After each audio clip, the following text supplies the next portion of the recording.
À lui seul, le fleuve Amazone déverse dans l'océan le 5e de l'eau douce de toutes les rivières du monde. Il irrigue la moitié de l'Amérique du Sud et reçoit des milliers d'affluents. Pour explorer cet univers, le commandant Cousteau a monté l'expédition la plus complexe de toutes celles qu'il a entreprises jusqu'alors. Équipé d'un matériel ultramoderne, il pénétrera au cœur du plus grand royaume aquatique de la planète, la forêt primaire de l'Amazonie.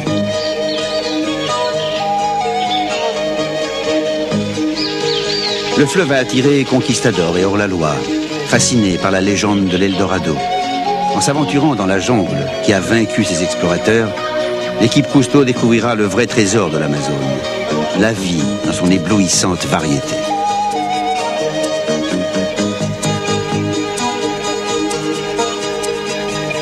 Des milliers d'insectes, d'oiseaux et de plantes plus ou moins connues de l'homme. Des milliers d'autres espèces tout à fait inconnues.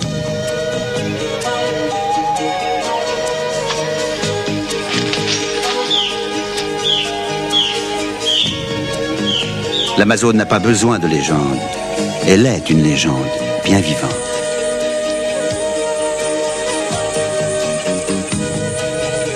Les ressources qui nourrissent les uns alimentent les obsessions des autres. Des multitudes d'hommes mutilent la terre pour en tirer de l'or. Ils pillent les forêts pour un profit immédiat et compromettent la pérennité d'anciennes cultures indiennes qui n'avaient survécu jusqu'ici qu'en faisant la paix avec la nature.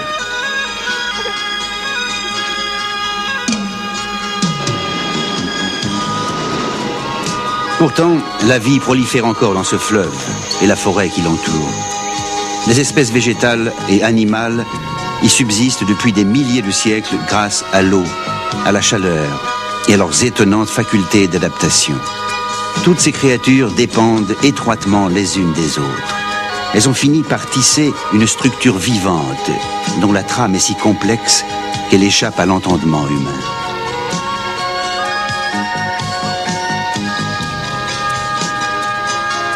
L'équipe Cousteau remontera l'Amazone jusqu'au cœur de la jungle à la découverte d'un des secrets de l'existence, l'union de l'eau, de la terre et de la vie.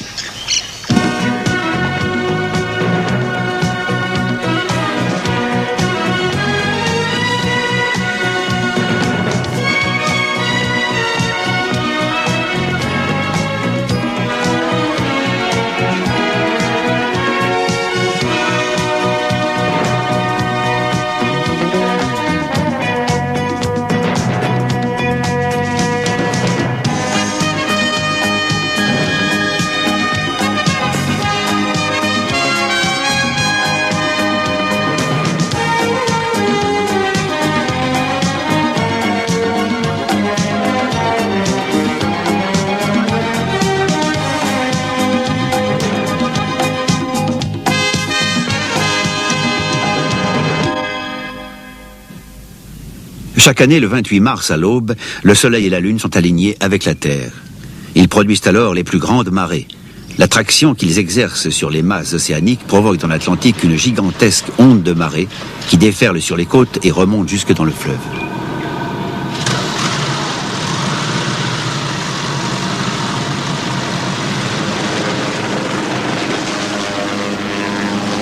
À bord de la Calypso, mouillée à une dizaine de milles de la côte sud-américaine, Cousteau se propose d'aller filmer en mer la naissance de ce phénomène que les Brésiliens appellent pororoca, c'est-à-dire le grand mugissement.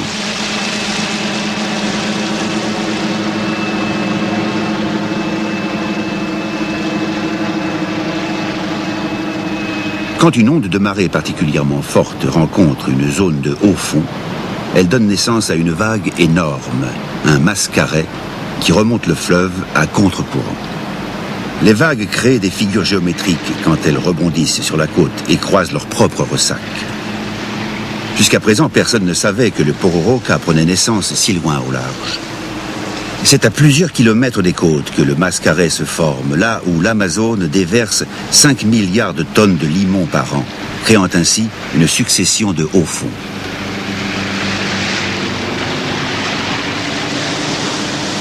La houle du pororoca atteint 3 mètres de creux avant d'aller se briser contre les rives. Dans un mugissement assourdissant, Les vagues semblent monter à l'attaque de la terre. D'ailleurs, le Mascaret modifie chaque année une partie de la côte brésilienne.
Un paysan raconte à Cousteau comment il a été obligé de déplacer sa maison pour échapper à la fureur du Mascaret.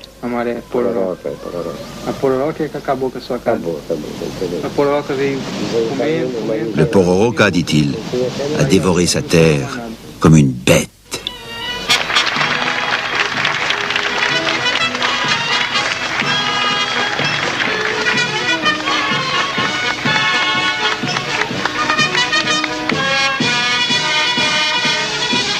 La marine brésilienne célèbre l'installation d'une nouvelle figure de proue pour la Calypso.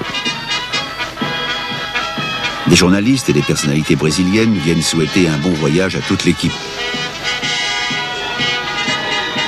La Calypso s'apprête à quitter Belém, grand port moderne à l'embouchure de l'Amazone, et à remonter le fleuve en route vers l'inconnu, vers la jungle primaire. Mestre Davi, sculpteur brésilien, jette un dernier regard sur l'œuvre qu'il a créée pour Cousteau. Les riverains croient que la figure de proue qu'ils appellent Carranca protégera l'équipe des mauvais sorts tout au long du difficile voyage.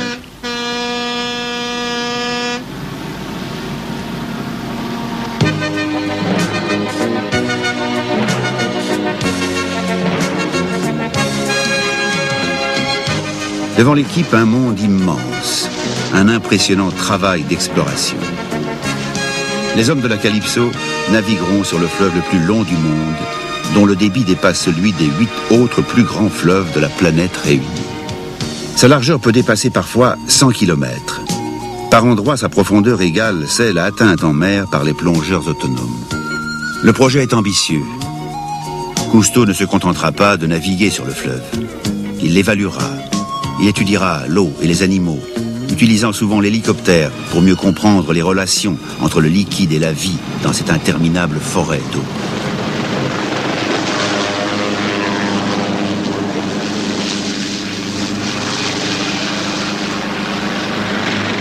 Fleuve jeune, l'Amazone est puissant et encore à peu près indemne de pollution. Il nourrit une forêt 2 fois plus grande que n'importe quel autre bassin fluvial. La moitié des espèces d'oiseaux du monde volent au-dessus d'acajou, de cèdre et de canneliers.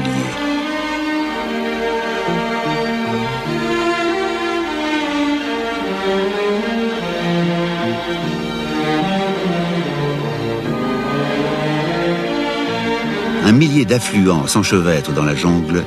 10 d'entre eux sont plus longs que le Mississippi. Le rio Tapajos, dont les eaux bleues fleurissent littéralement d'algues microscopiques vertes.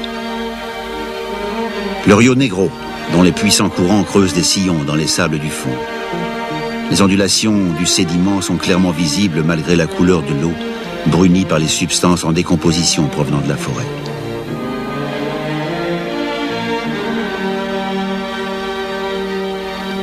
Puissant fleuve lui-même, le Rio Negro double presque la taille de l'Amazone à Manaus, où leurs eaux contrastées se rencontrent. Source éternelle de la vie, le cycle de l'eau se répète d'arbre en nuage et de nuage en rivière. L'Amazone, que les premiers explorateurs ont appelé fleuve-mer, draine autant d'eau en un jour que la Seine en un an. Ce fleuve-mer possède un bassin presque aussi grand que les États-Unis. L'Amazone a aussi été nommé Rio de Marañas, le fleuve des enchevêtrements.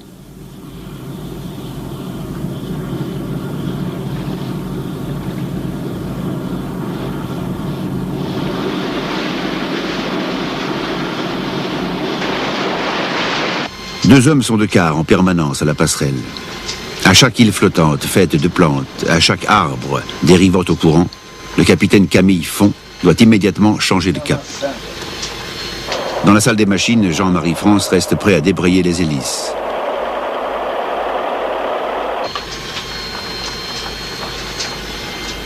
Cousteau demande un guetteur supplémentaire en haut du portique, car la coque en bois de la Calypso et ses hélices saillantes sont mises à rude épreuve par les nombreux troncs d'arbres à la dérive.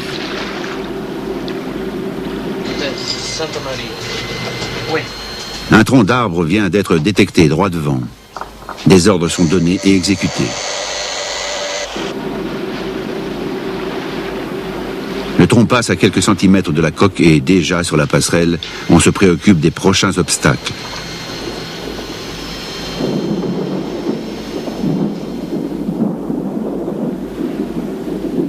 L'abondance des eaux du fleuve est entretenue par de violents orages qui ne durent que quelques minutes. La pluie tombe 130 jours par an. D'énormes quantités d'eau de l'océan Atlantique s'évaporent sous le soleil de l'équateur. Les alizés poussent les nuages vers l'ouest où ils se condensent au-dessus de la forêt en déversant leur déluge. Le pilote Bob Brambeck a dû interrompre son vol pour rentrer avant que l'orage n'éclate. Une pluie de grêlons a écaillé la peinture des pales du rotor arrière.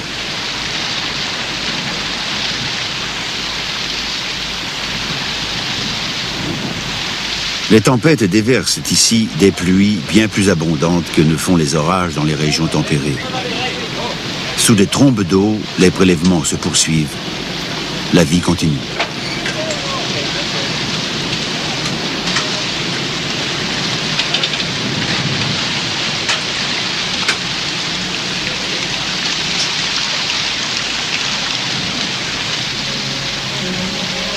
En moyenne, le bassin reçoit 2,50 mètres d'eau chaque année. C'est la même eau qui retombe sans cesse. La chaleur d'hier évapore les pluies d'aujourd'hui, qui à leur tour tombent et s'évaporeront de nouveau demain.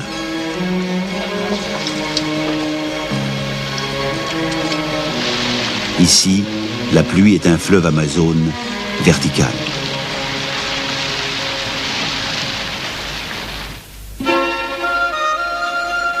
La Calypso arrive à Manaus, carrefour et capitale de l'Amazonie. Ici, l'équipe va se disperser. Cousteau examine avec Raymond Coll l'itinéraire d'une expédition routière à travers 10 000 km de jungle. Bon, alors ça fait quand même une grande durée. D'après ce que j'ai calculé, ça fait un peu plus de 10 000 km. 10 000 km. Deux recommandations essentielles. Amener du sérum contre les morsures de serpents et vérifier la clarté de l'eau à chaque passage de rivière. Vous avez une rivière, vous traversez une rivière, regardez si l'eau est claire. Où est le premier bac après le bac de Manaus? Hein? Je crois qu'il est par là. Il y a celui-là. Il y en a un bac, deux bacs. Outre le camion à 6 roues motrices, l'équipe de Raymond Coll utilisera un véhicule expérimental, amphibie, propulsé dans l'eau par réaction. Voilà. Bonne chance, À bientôt. Ça va être une aventure extraordinaire. En disant au revoir à ses camarades, Cousteau paraît savourer d'avance les résultats de la mission en 3 parties qu'il a organisée. L'équipe terrestre se dirigera d'abord vers le sud, vers le Rio Madeira, que draguent des chercheurs d'or. La Calypso remontera à l'Amazone aussi loin que possible en recueillant systématiquement des données scientifiques sur l'eau, les plantes et les aliments. Quartier général de la mission, elle est équipée d'un émetteur-récepteur de téléphonie par satellite que Cousteau utilisera pour rester en contact avec les diverses équipes volantes. Une troisième expédition partira de la source même de l'Amazone, dans les Andes, au Pérou. Menée par le fils de Cousteau, Jean-Michel, elle descendra les principales sections du Haut-Amazone, traversera des territoires indiens et rejoindra la Calypso près d'Iquitos. Les trois équipes réaliseront une étude d'ensemble des 6000 km que parcourt l'Amazone.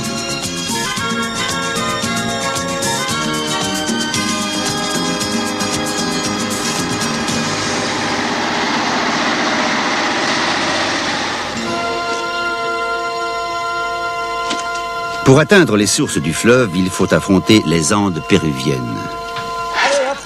Avant d'entamer l'escalade finale qui durera 2 jours, l'équipe de Jean-Michel établit son camp sur une terrasse montagneuse située à 700 mètres plus haut que le Mont Blanc.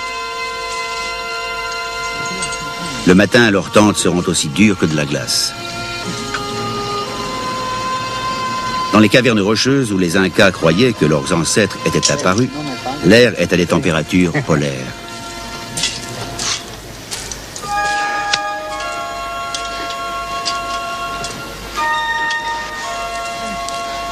L'équipe n'est pas habituée au froid, au vent glacial, ni aux altitudes si élevées. Pourtant, le moral est excellent. Le but, c'est le sommet du mont Mismi, la véritable source de l'Amazone. Jadis, l'Amazone se jetait dans l'océan Pacifique.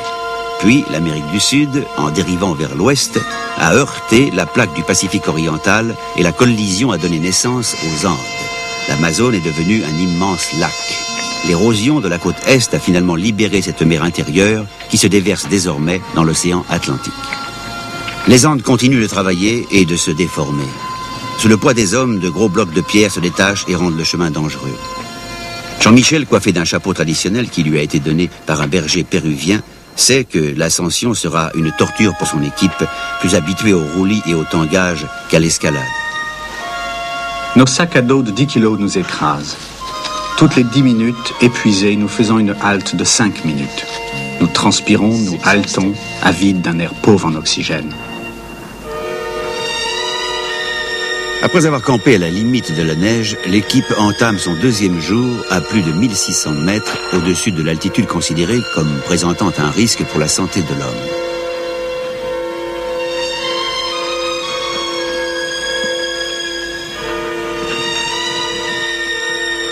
Personne dans l'équipe ne souffre du soroche, un vertige et des maux de tête qui constituent les symptômes du mal des montagnes. Ce dernier peut être mortel. Mais il y a d'autres difficultés. La glace qui fond, le passage brutal d'une zone d'ombre où il gèle au soleil brûlant. Nos visages, nos narines même sont brûlées par le froid sec. Respirant rapidement, nous soufflons des panaches de buée. Rien à boire, nous mâchons de la glace. Les hommes ont peu dormi. La nourriture est trop gelée pour être mangeable, mais personne ne parle d'abandonner. Juste sur le col, la crête, sur la crête, après la carte, le col est à 5000. Enfin, le sommet est en vue. 400 mètres. Cette expédition est la 3e des temps modernes à escalader le mont Mismi, mais on sait que les Incas sont venus jusqu'ici il y a longtemps. Les alpinistes ont découvert sur la crête du mont une statue en or. Les Indiens avaient sans doute compris l'importance de la montagne comme source de la vie qui prolifère plus bas. Les deux versants, hein.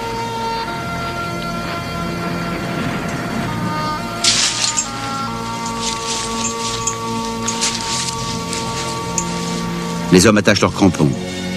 L'allure s'accélère. On reprend courage. Est-ce l'altitude? Est-ce la fatigue? À l'approche du sommet, je me sens submergé par l'œuvre grandiose de la nature. Là, sur la ligne de partage des eaux du continent sud-américain, les vents alizés, les nuages de pluie et même la croûte terrestre ont œuvré ensemble, à travers les temps géologiques, pour créer le plus grand fleuve de la planète. Les hommes agitent le fanion de la fondation Cousteau, ainsi que leurs pavillons nationaux. Puis, ils accomplissent un dernier geste symbolique. La neige que nous jetons vers l'ouest ira fondre et couler dans le tout proche océan Pacifique. La neige que nous lançons vers l'est traversera un immense continent. Ces quelques gouttes d'eau glacée contribueront à alimenter un fleuve colossal qui sillonnera une jungle torride et bouillonnante de vie.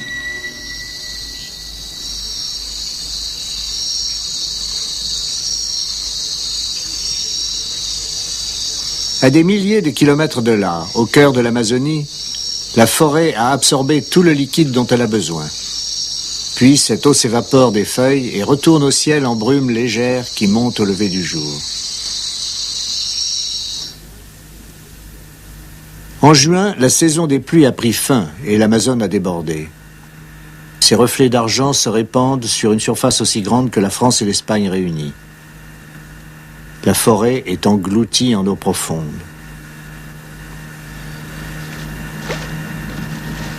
À l'approche de la forêt inondée, je suis envahi par une étrange sensation d'irréalité.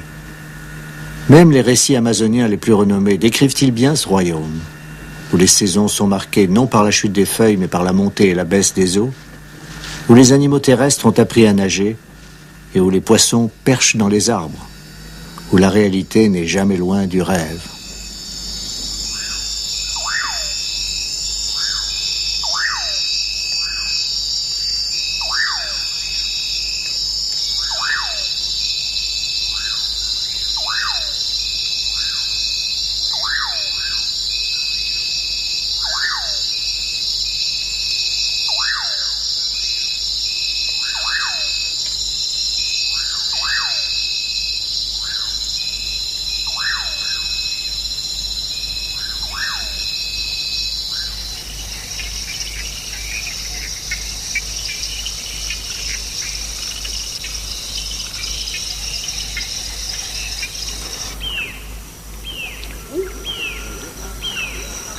J'ai l'impression de remonter le temps.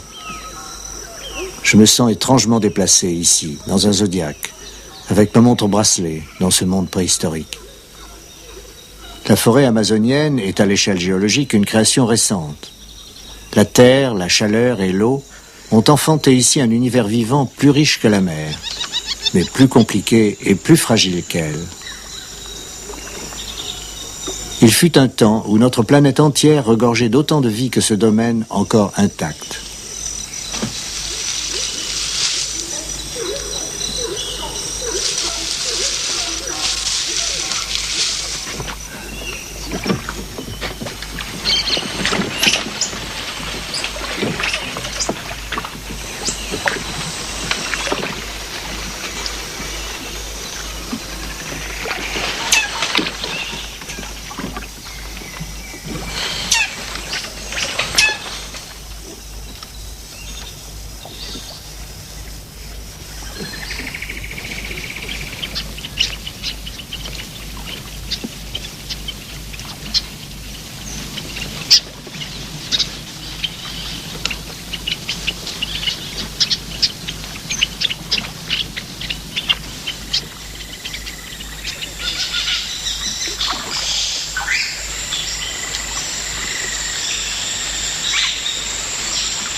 Je suis conscient de ma profonde ignorance en tant qu'homme du XXe siècle, des innombrables liens entre l'eau, les plantes et les animaux qui rendent possible cette exubérance.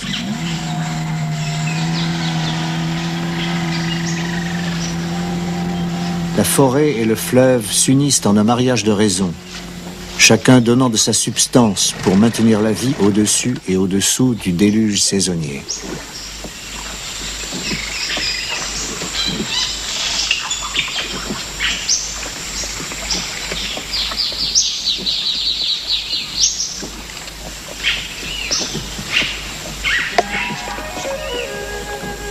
Des branches entrelacées au-dessus de nous tombe une pluie d'insectes.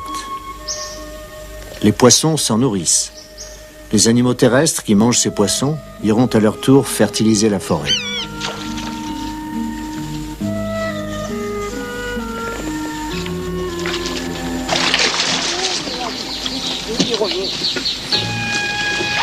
Un dauphin rose qui fait surface pour respirer avec son étrange tête de licorne. J'ai vu des milliers de dauphins en mer. Mais notre dauphin rose, ce mammifère d'un autre monde, évolue dans l'eau jusqu'à la cime des arbres. L'étrange créature semble avoir échappé à l'évolution et trouver refuge dans la forêt. Là où les eaux convergent, les acides sont dilués. Le soleil réveille les germes de la vie, les algues planctoniques prolifèrent et les poissons des deux fleuves font bonne chère.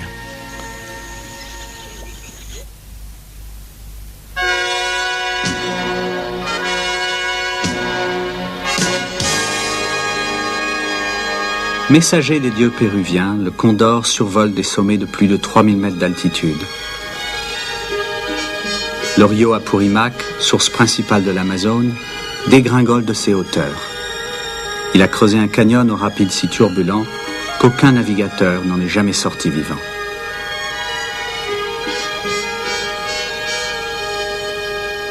Tu vois, de ces glaciers, là, ça descend jusque dans l'Apurimac. Jean-Michel et Dominique Sumian ont l'intention de suivre l'Apurimac depuis le point de fonte des eaux. Ces glaciers alimentent la rivière.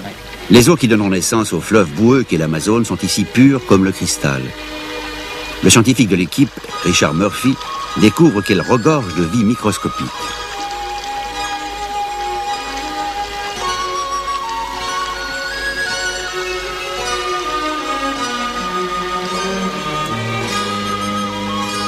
Les hommes doivent porter leur embarcation jusqu'à ce que les rapides deviennent navigables. Ils ont l'intention de descendre jusqu'à l'entrée d'un canyon infranchissable. Au-delà, les grandes parois montagneuses piégeraient sur plus de 100 km tout intrus qui se risquerait dans ces eaux furieuses.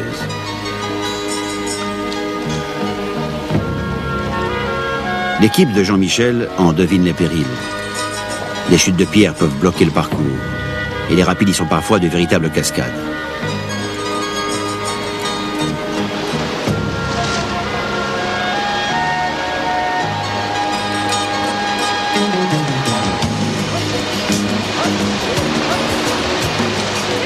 L'équipe est renforcée par le guide péruvien Chando González et Talo Molinari, son partenaire, tous deux en kayak.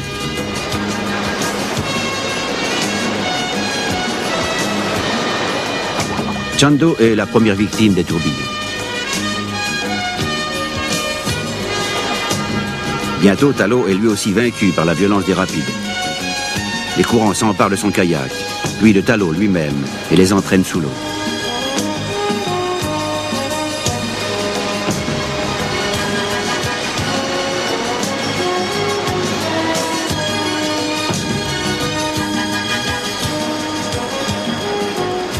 Récupéré par le canot pneumatique, Talo est heureux de ne pas s'être blessé en dévalant les rapides sur le dos. L'équipe ne s'accorde qu'un court instant pour goûter l'exploit qu'ils viennent d'accomplir.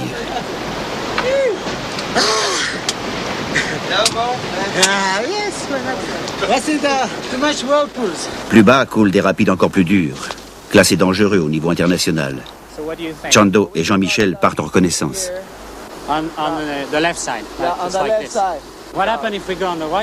Chando pense qu'on peut passer à gauche d'une grosse pierre. Si on passait à droite, dit-il à Jean-Michel, ce serait ennuyeux.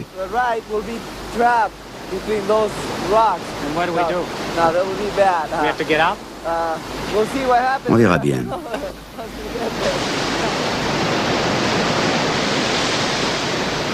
Le Rio est rempli d'endroits comme celui-là. Tourbillons, écueils imprévisibles. Les hommes sont prévenus.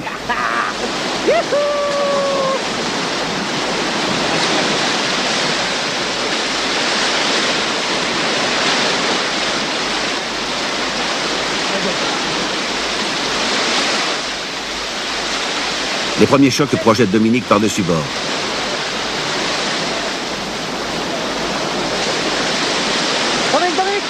Il s'accroche à l'embarcation, mais les impacts contre les rochers le forcent à lâcher prise.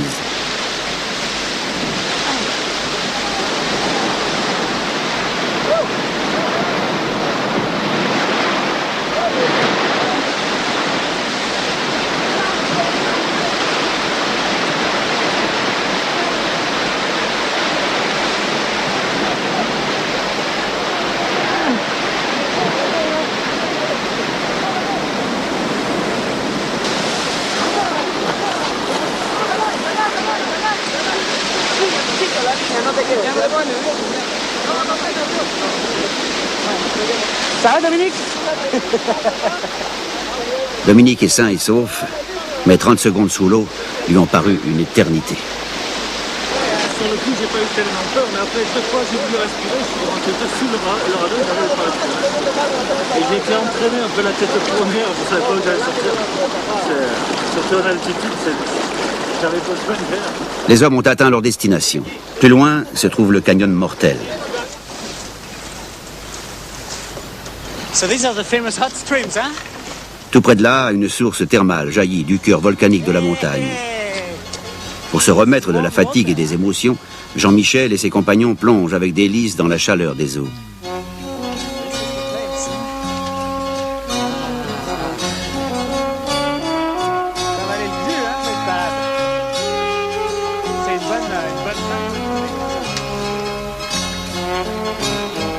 Pendant ce temps, l'Apurima continue de faire rage, arrachant au canyon ces minéraux dont il enrichit, de l'autre côté, l'Amazone.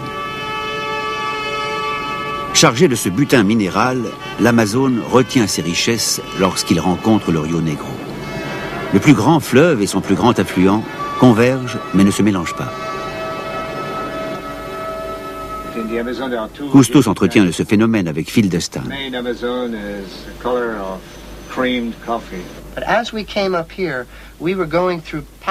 En faisant route, dit le docteur Destan, nous sommes passés de l'eau brune à la noire, de la noire à la brune. Ces eaux ne se mélangent vraiment qu'à 100 km en aval. L'eau trouble de l'Amazone regorge de substances nutritives, mais la lumière ne la pénètre presque pas. Les poissons y trouvent donc peu de plancton à manger. Le Rio Negro est plus transparent, mais il est pauvre en éléments nutritifs et fortement acide à cause des feuillages qui y pourrissent. Cousteau envoie des plongeurs examiner la frontière turbulente où se mêlent ces eaux.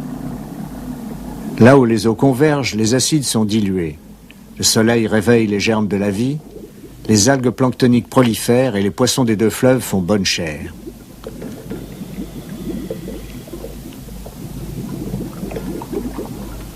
La jonction des eaux blanches et noires est un symbole de l'Amazone.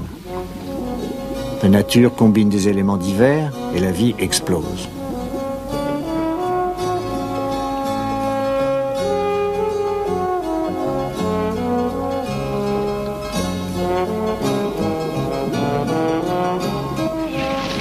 Il existe de nombreuses espèces de poissons de l'Amazone, davantage même que dans l'Atlantique. Beaucoup sont encore inconnus. L'équipe capture sans cesse de nouveaux spécimens. Le tucunaré, un régal. 2 tucunarés.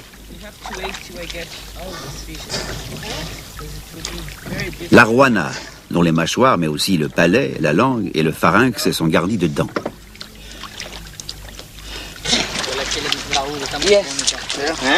Les piranhas dévastent souvent le contenu des filets de pêcheurs. Ces poissons ont des dents si tranchantes que les riverains utilisent parfois leurs mâchoires comme des ciseaux. Le plongeur Bertrand Sion s'aperçoit que les marchands de poissons tropicaux ont un problème avec les sacs plastiques.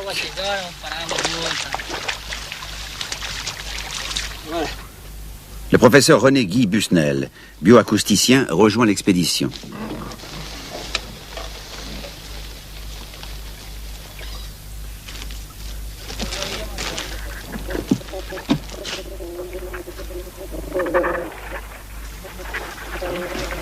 Dans ces eaux où il est souvent impossible de mettre un nom sur un poisson capturé, l'univers acoustique, invisible, est d'une richesse stupéfiante.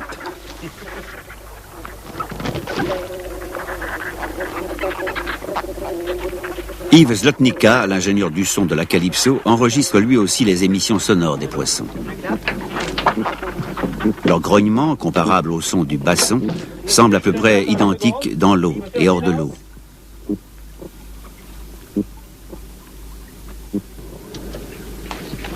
Les bruits du fleuve évoquent le lever du jour dans la jungle. D'innombrables espèces font d'innombrables bruits pour compenser par l'ouïe la carence de la vue dans l'eau boueuse.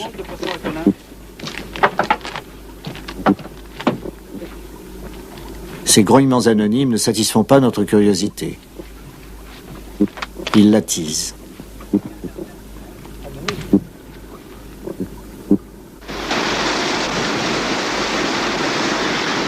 Les mystères de la vie aquatique sont infinis.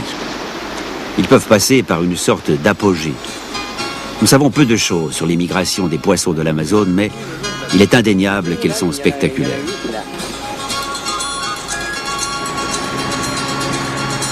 Poussés par la crue ou la décrue, les bancs de poissons filent à toute allure dans le fleuve. Ils foncent peut-être vers des sources de nourriture, mais probablement vers leur frayère. Quelle que soit leur quête, ils se rassemblent par millions. Une de ces migrations est connue sous le nom de piracema, c'est-à-dire remontée du fleuve. Quand les eaux commencent à baisser, certains poissons quittent les affluents de l'Amazone et remontent le fleuve pour se reproduire. À la saison des pluies, ils entreprennent en sens inverse leur long voyage et se répandent dans la forêt.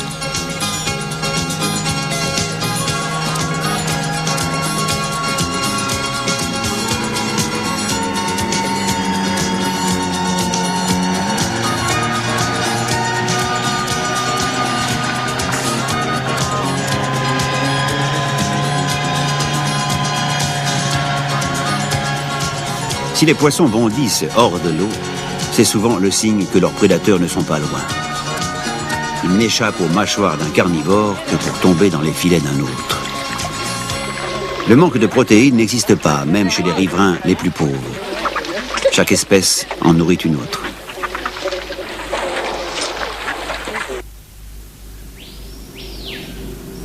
La luxuriance de la jungle amazonienne est une énigme. Pris individuellement, le sol et l'eau ne peuvent nourrir une telle magnificence. Comment cette apparente rareté réussit-elle à créer l'abondance? Cousteau et ses plongeurs chercheront la réponse sous les eaux de la forêt inondée.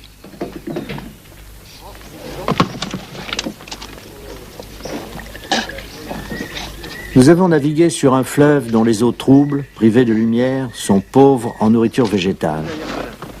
L'eau est tellement acide dans certains affluents que les paysans les appellent les rivières de la faim. Le sol de la forêt s'érode. Cependant, autour de nous, la vie prospère.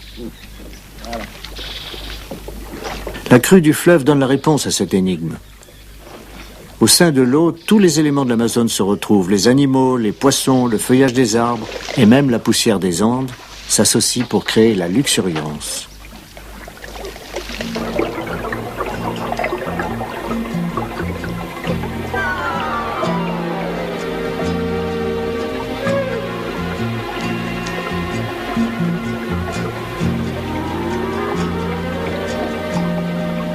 L'eau est ici plus claire que toutes celles que nous avons explorées dans l'Amazonie. En effet, à mesure que le flot avance, les plantes filtrent l'eau qui se décante. Les sédiments se déposent. Les arbres poussent, puisant leur substance dans cette couche de minéraux arrachés à la montagne. Les racines d'autres plantes, au contraire, vont chercher de l'air à la surface. Une extraordinaire adaptation à une inondation qui dure plusieurs mois de l'année. La forêt amazonienne est amphibie.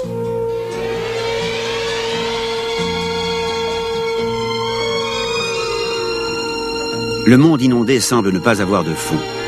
En fait, c'est à 12 mètres de profondeur que les plongeurs atteignent le sol. Chaque pièce est à sa place dans ce puzzle vivant. Comme la forêt projette son ombre sur les eaux, la photosynthèse ne peut se produire en dessous de la surface. Elle se produit au-dessus, et les fruits des arbres qui surplombent le fleuve y tombent quand ils sont mûrs. Les poissons se nourrissent de cette manne et s'engraissent en attendant la saison sèche. Les sédiments absorbent les acides des branches qui pourrissent. Les eaux chimiquement neutres et chargées de nourriture végétale iront enrichir le fleuve lorsque la décrue s'amorcera.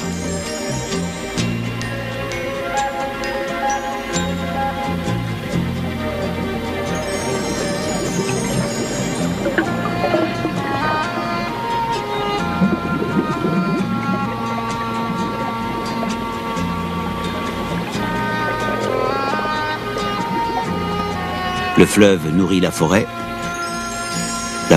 nourrit le fleuve. Dans une telle abondance, les poissons deviennent sélectifs. Ils attendent sous les arbres qu'ils ont choisis pour leurs fruits sucrés et charnus. Ils avalent les noyaux, semant ainsi les graines et renouvelant la forêt. Ils se nourrissent aussi de feuilles quand leurs fruits favoris ont disparu.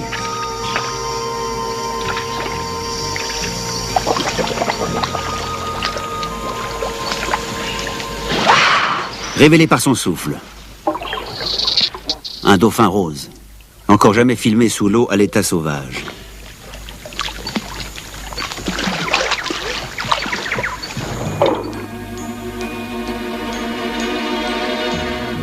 On dirait une illusion. L'animal se courbe avec une sorte de flexibilité magique. Mais dans l'élément liquide, cette singularité devient rationnelle.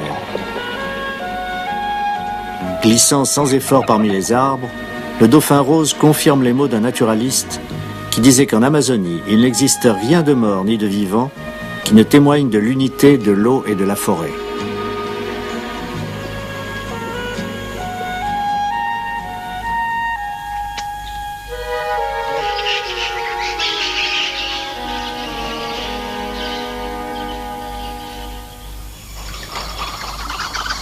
La nuit tombe.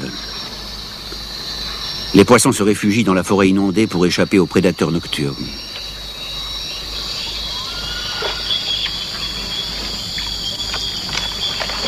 Par nuit sans lune, les espèces aquatiques sont peu méfiantes. Le pêcheur Aldeberto Moreira fixe une lampe torche à son chapeau et conduit sa pirogue dans une jungle qu'il connaît bien. Il lance son harpon en compensant pour la réfraction de l'eau et empale sa proie.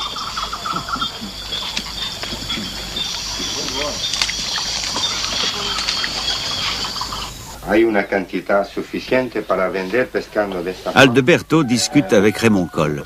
Tous les ans, il pêche 10 tonnes de poissons avec son harpon et 5 autres tonnes à la ligne. Il en nomme les espèces. Pirarucu, tucunaré, sardinha, branquinha, cubil, piranha. Piranha é famosa.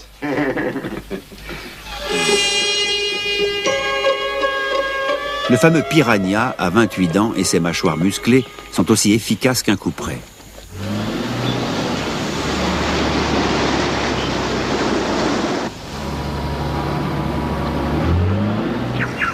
Raymond Coll conduit le camion amphibie dans la forêt.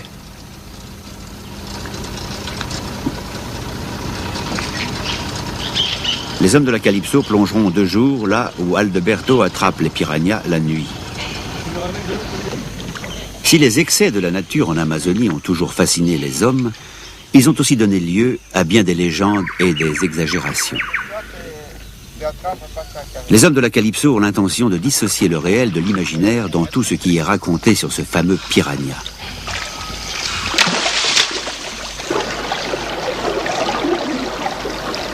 Au début de leur plongée, Xavier Desmier et Louis Preslin inspectent les dessous de leur camion. Ce véhicule peut transporter 9 personnes et atteindre dans l'eau une vitesse de 11 km/h.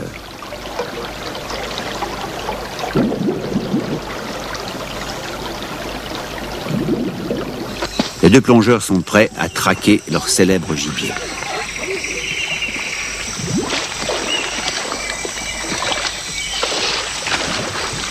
Le mythe des piranhas est répandu dans le monde entier.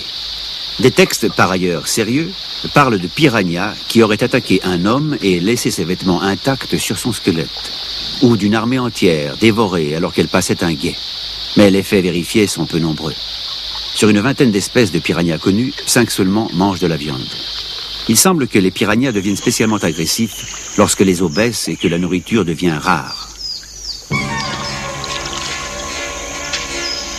Le jacaré ou caïman se tapit le long des rives calmes. Ce reptile se nourrit de mammifères, d'oiseaux, mais très exceptionnellement d'êtres humains.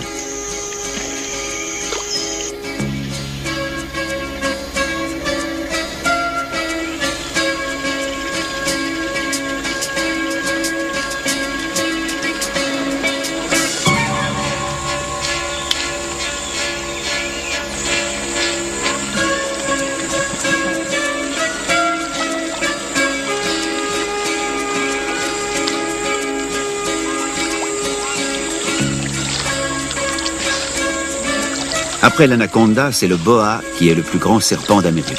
Sa taille peut dépasser 3 mètres.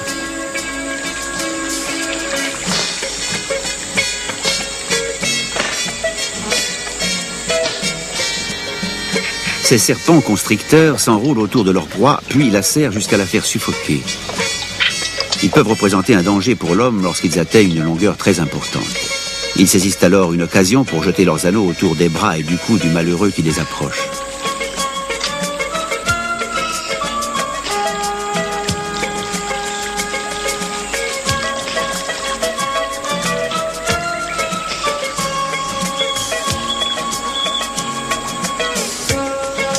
Le capybara, qui est le plus gros de tous les rongeurs, n'a pas de tanière. Quand il a peur, il plonge dans l'eau. S'il est blessé, il peut devenir la proie des piranhas.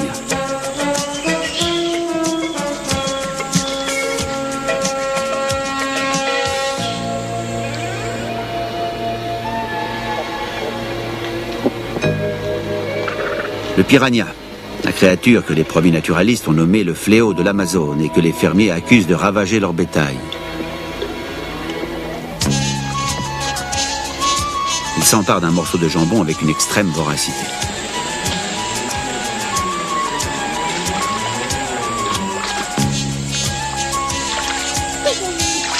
Leurs dents possèdent 3 tranchants spécialisés pour chaque type de nourriture. Elles claquent comme des castagnettes.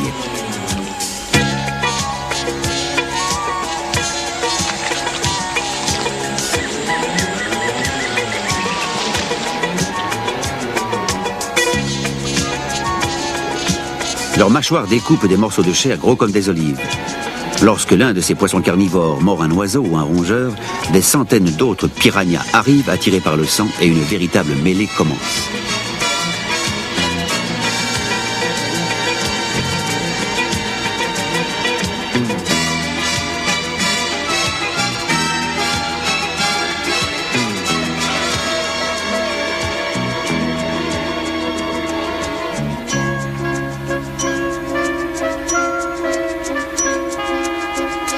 Cependant, Xavier n'est nullement attaqué. D'ailleurs, les pêcheurs laissent leurs enfants nager dans des rios où abondent les piranhas. Pourquoi? Autre phénomène inexplicable. Alors que les piranhas n'ont pas mordu la main humaine qui les nourrissait, ils ont mordu la main qui les filmait. Breslin saigne. Mais aucune horde de piranhas ne se précipite sur lui pour le dévorer.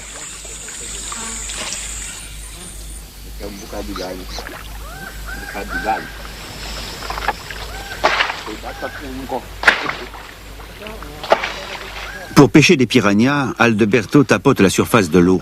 Non pas, comme le voudrait le mythe, parce que les intrépides piranhas ne pensent qu'à en découdre, mais parce que ces petits poissons savent que clapotis peut signifier nourriture.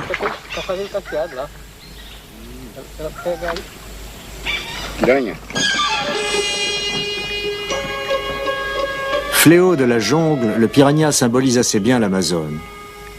Il est connu du monde entier, mais très mal compris.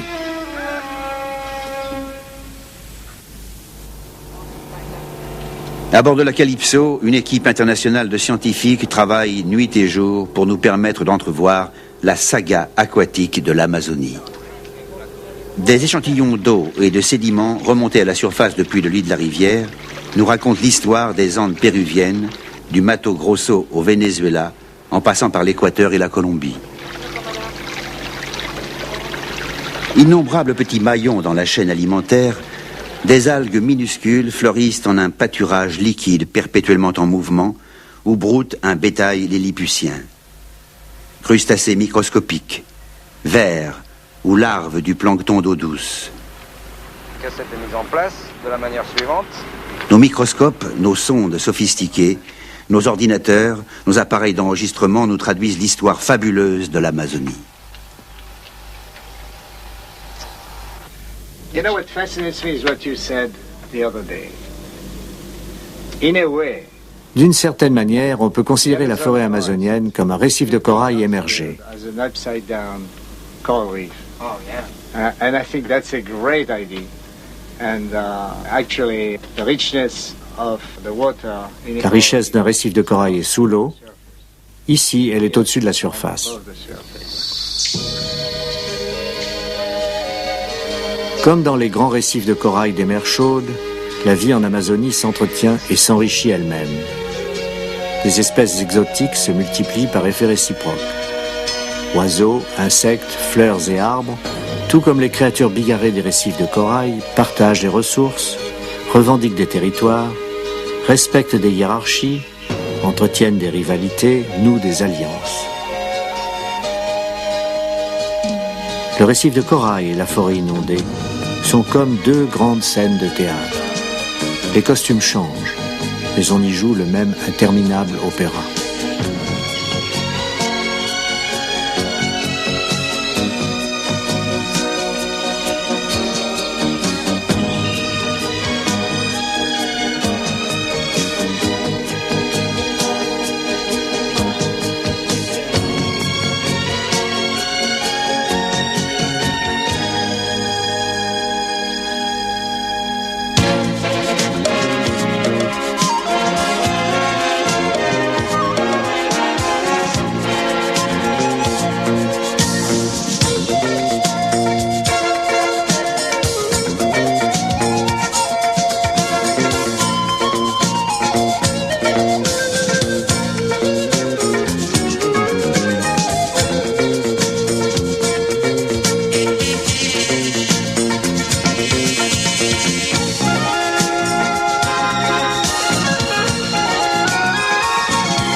Les crues de l'Amazone fécondent une jungle grouillante de vie. Mais tous ceux qui tentent de profiter de cette manne sont pris au piège de son implacable flux et reflux.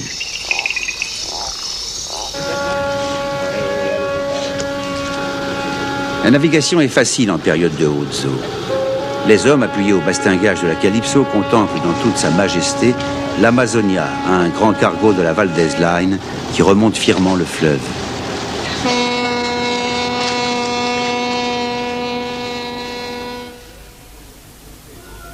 Les eaux du fleuve, après s'être gonflées lentement tout au long de l'année, baissent brusquement en août.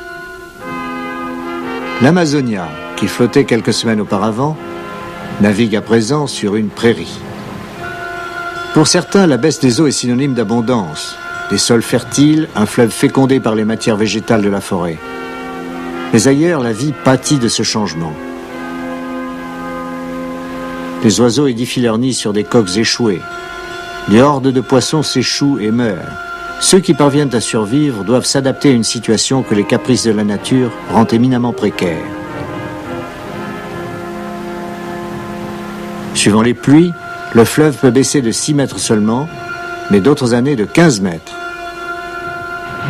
Les hommes, les animaux sauvages et jusqu'aux plus puissants navires sont égaux devant l'imprévisible.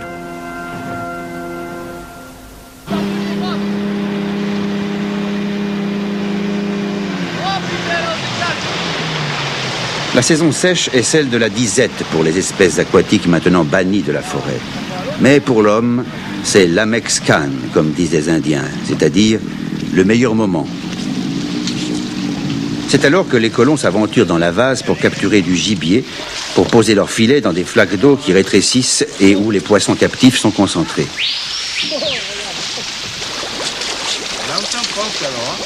C'est la limite de la flottaison. La crue a laissé sa marque, des tonnes de limon.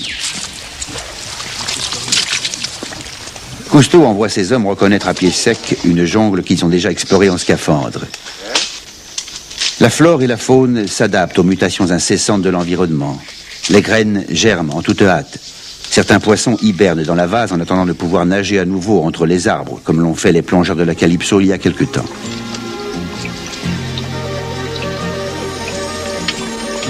Dans les frondaisons qui dominent crues et décrues, les singes prospèrent.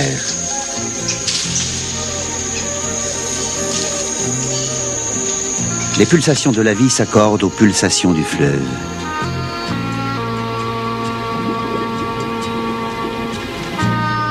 Comme le dit un proverbe amazonien, l'homme et le fleuve passent, seule la forêt demeure.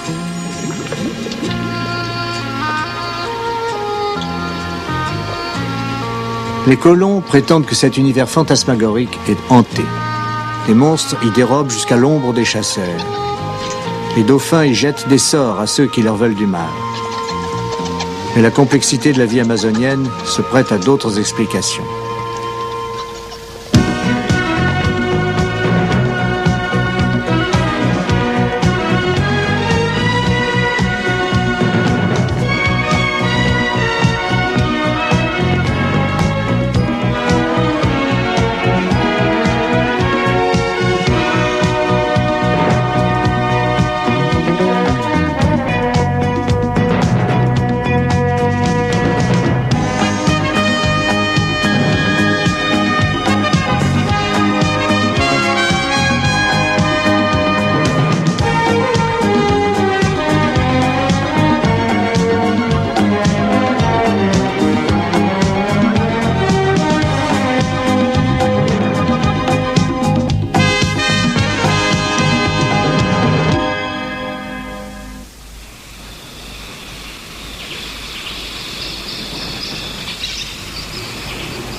Parti de la source du fleuve, l'équipe de Jean-Michel Cousteau contourne dans la montagne les derniers et mortels rapides pour rejoindre l'artère principale du fleuve à son entrée dans la jungle près de Louisiana, au Pérou.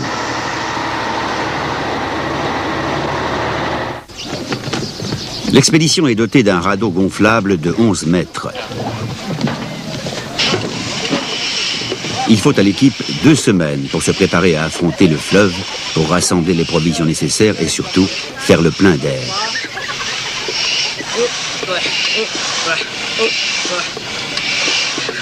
Dai Ramon, sono più alto di te.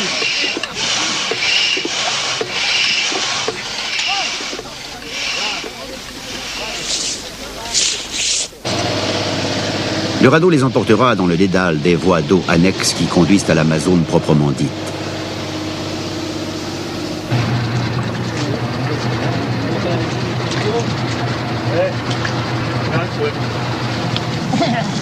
Like to see it.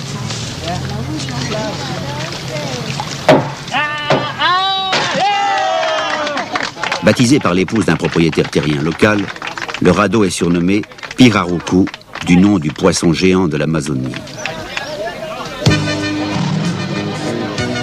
Cet aventureux voyage sera fréquemment entrecoupé de haltes pour explorer les vastes territoires qui s'étendent de part et d'autre des rives et où vivent, en tribus éparpillées, des milliers d'Indiens. Le radeau transporte les témoins de 2 mondes. Un transmetteur par satellite et Policarpo, un Indien Ashtanika. Son peuple se rassemble silencieusement pour voir passer cette sorte de diligence flottante.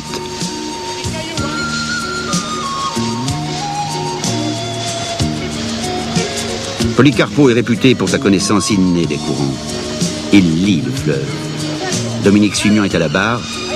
Les décisions de l'Indien sont immédiates et instinctives. Les rapides et les tourbillons chargés de lourds sédiments refaçonnent constamment le fleuve.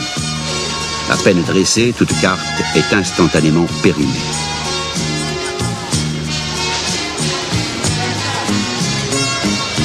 Policarpo sonde inlassablement le fleuve. À tout moment peut surgir la menace d'un haut fond. L'inévitable se produit malgré tout. Comme la majorité des radeaux conçus pour naviguer dans les rapides, le Pirarucu ne peut inverser sa marche. Les hommes sont souvent obligés de pousser leur roulotte de romanichel pour la déséchouer.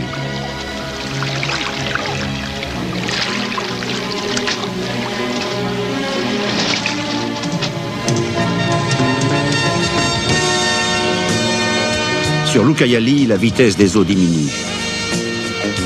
Déjà en pleine saison sèche, de brèves bourrasques chargées de pluie annoncent la proximité de l'Amazone.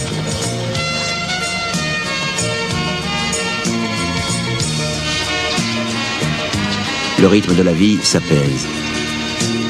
Guy Joas, l'électronicien, s'occupe de la lessive, Dominique de sa barbe.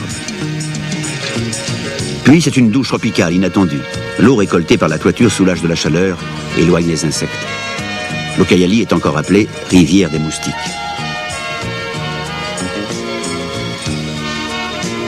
Sur le radeau encombré, le caméraman, les scientifiques, le chef de l'expédition, tout le monde met la main à la pâte. Jean-Michel prépare le dîner.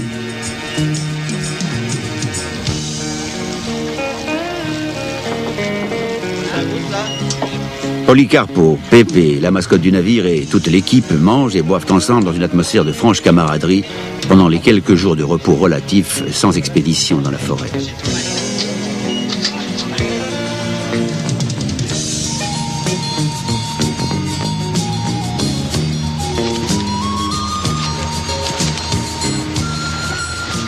Le Pirarucu s'approche maintenant de la ville frontière de Pucallpa, trait d'union entre l'Amazonie péruvienne et la côte pacifique.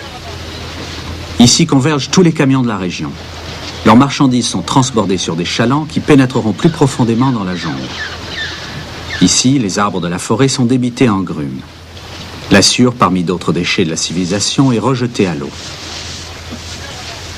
Important auxiliaire de l'écosystème, les vautours affamés engloutissent les déchets.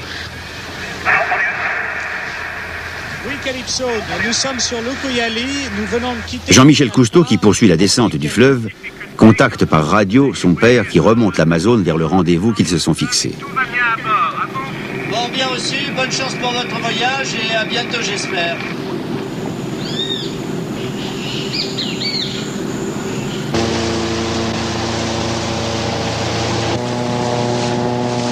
Une équipe en hovercraft explore un bras de rivière. Les eaux sont exceptionnellement hautes cette année. Les riverains sont habitués à ces inondations annuelles. Ce qui bouleverse leur vie, c'est moins le retour de la crue que son ampleur, qui, elle, est imprévisible. À la crue catastrophique de cette année, ils opposent un calme fataliste. 2 cabanes submergées par les eaux se sont effondrées. 2 familles sans abri s'entassent sur un bateau abandonné.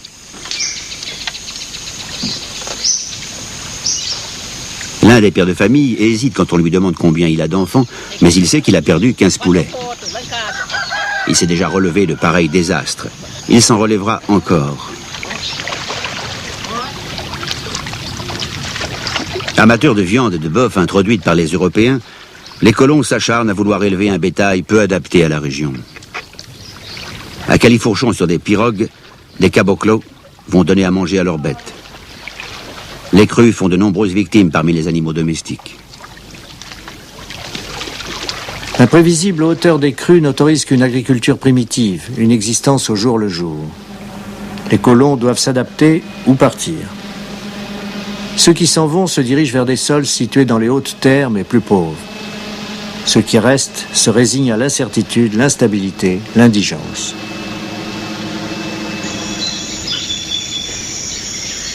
En période de crue, la pêche est médiocre car les espèces aquatiques en quête de nourriture se dispersent dans la forêt.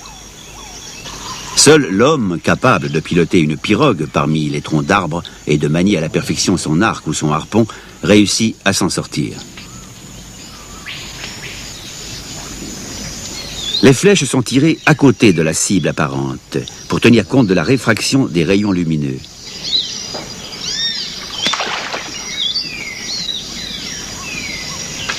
Un pêcheur, s'il a repéré un poisson parmi les racines submergées et qu'il a de l'expérience, ne rate jamais sa cible.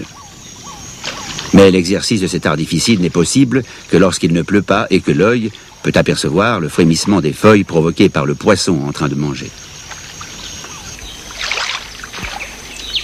Seul sur son esquif, comme le héros de Hemingway, un vieil homme guette le plus exceptionnel des trophées, un pirarucu, pesant jusqu'à 150 kilos. Ce géant, le plus grand poisson d'eau douce du monde, est d'un naturel sédentaire. Si un pêcheur l'a repéré une après-midi, il reviendra le lendemain et il attendra avec bon espoir. Le pirarucu respire au moyen d'un poumon primitif et de branchies. Le vieil homme scrute la surface où le poisson doit venir respirer.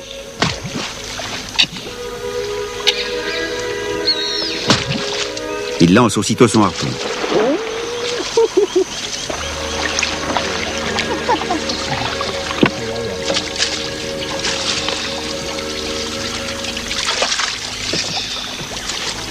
Le géant des eaux amazoniennes ne compte que 2 ennemis, le jaguar et le pêcheur. Ce dernier comprend souvent mal que l'espèce dont il vit est en danger d'extinction. Le puissant poisson lutte parfois 2 heures durant avant de se laisser asséner le coup fatal.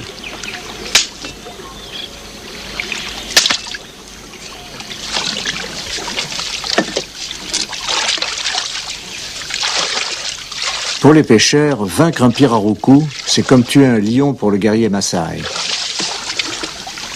La chair du poisson sera séchée. Ses écailles serviront à raboter le bois. Quant à son squelette, il sera soigneusement enterré. Les pêcheurs redoutent que des sorciers ne s'en servent pour jeter un sort à l'homme qui a tué le poisson.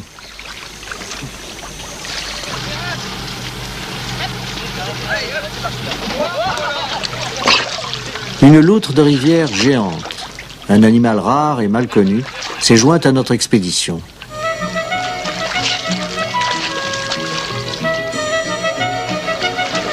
Nous l'avons surnommé Cacha, diminutif de cachaça, un mot tendre brésilien. Nous avons trouvé cet animal malade dans un zoo abandonné. Déterminés à le sauver, nous l'avons ramené sur la Calypso et nous lui avons construit une piscine. Hargneuse et méfiante les premiers jours, Cacha est vite devenue un membre à part entière de l'équipe.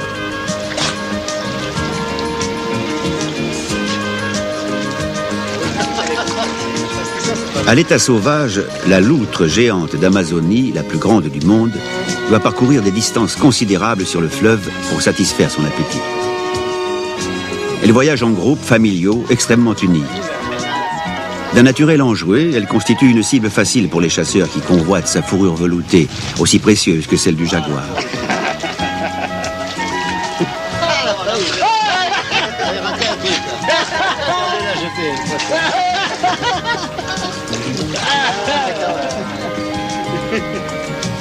Là, je vais être tranquille.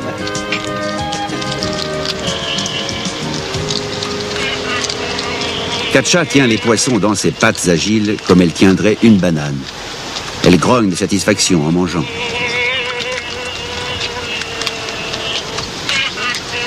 Cette espèce intelligente utilise toute une gamme de bruits pour communiquer. En général, leur familiarité leur attire plutôt des balles de fusil. Mais ici, ce sont des amis qui accourent à l'appel de Cacha. Deux espèces, deux besoins. Pour l'une, donner son affection. Pour l'autre, la recevoir. Bonjour, la gentille petite. L'exploration de l'Amazone est la 53e expédition de Cousteau. Et, dans tous ses voyages, sa maison l'a suivi, à Calypso.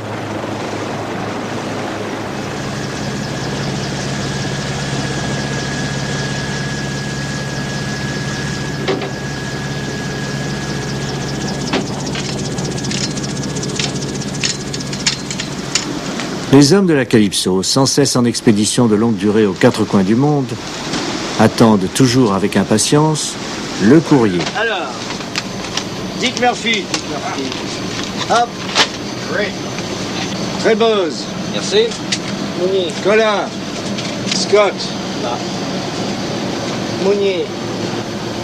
Mounier. Falco. Merci. Silvio. Oh.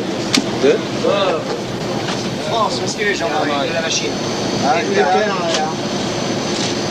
Xavier, il est avec l'équipe. Avec l'équipe. À la radio. Merci. Intercepteur. Acteur. Gervais.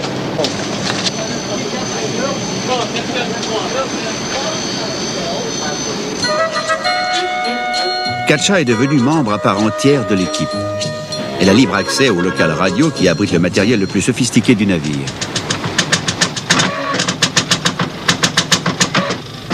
L'animal vient fureter de temps à autre sur l'écho-sondeur et le sonar à balayage latéral, tandis que l'électronicien Michel Trébose communique avec les bureaux de la Fondation Cousteau à Paris, Monaco, New York, Norfolk ou Los Angeles.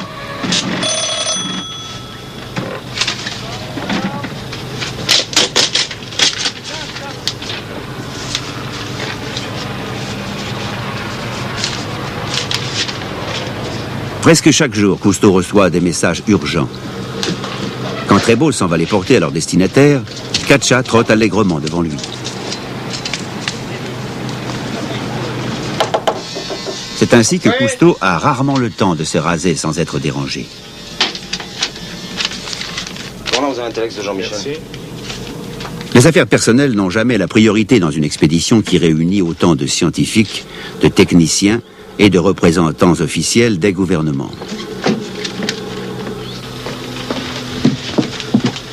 Cousteau attire à bord des experts du monde entier. Il envoie une équipe dans une région sauvage du Brésil, le Pantanal, une autre sur la route transamazonienne, d'autres enfin en de nombreux points dispersés sur les 4 millions de kilomètres carrés du bassin amazonien. Allô Jean-Michel, je reçois ton... Les communications par satellite lui permettent de coordonner la mission la plus dispersée et la plus complexe de toutes celles qu'il a entreprises à ce jour. Les chercher, donc c'est pas la peine de prendre des billets pour qu'ils arrivent à Manaus et puis ensuite ils n'ont pas le temps de faire tout ça. Certaines tâches ne restent pas moins essentielles.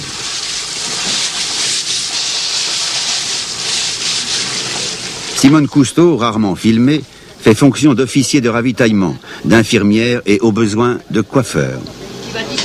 À la question « Combien avez-vous d'enfants ?» qu'on lui a posée un jour, elle a répondu en donnant le nombre des membres de l'équipage. Elle a actuellement 27 fils, plus une loutre. On trouve le temps, bien sûr, de méditer. Mais le travail se poursuit tard dans la nuit. L'Amazonie grouille d'insectes, certainement plus d'1 million d'espèces. Il y a des mouches qui ont piqué et infecté quelques membres de l'équipe. Il y a des araignées, assez grosses pour s'attaquer aux petits oiseaux. Et une multitude d'espèces non identifiées.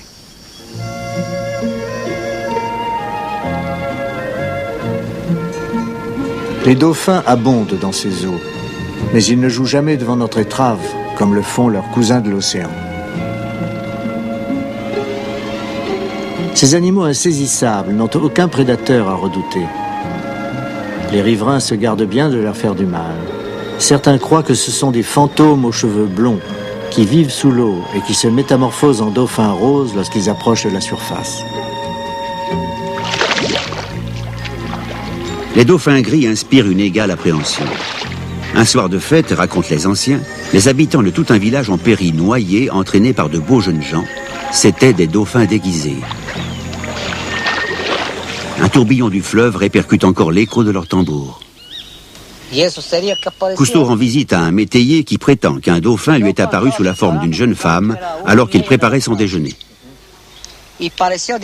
Cousteau demande si elle était belle.